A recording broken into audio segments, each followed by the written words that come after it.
Hey there, money movers. Welcome back to our channel, where we break down the latest in digital banking to make your financial life a breeze. Today, we're diving into how to transfer money from Monese to another bank in 2025. Whether you're sending cash to a friend, paying bills, or just managing your finances across accounts, Monese has made this process super straightforward with its updated features. Let's jump right in. First things first, make sure you have the Monese app installed on your phone and updated to the latest 2025 version for the smoothest experience. Open the app and log in with your credentials.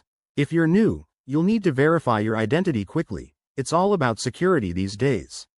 Once you're logged in, navigate to the Transfers or Send Money section. It's usually right on the home screen for easy access. Here, you'll see options to transfer within Monese or to external banks. Select External Transfer and choose the bank you're sending to from the list. Don't worry, Monese supports most major banks worldwide. Next, enter the amount you want to transfer. Keep an eye out for any currency conversion rates or fees that might apply in 2025. Always double-check to avoid surprises. Then, input the recipient's details, like their account number and sort code or IBAN.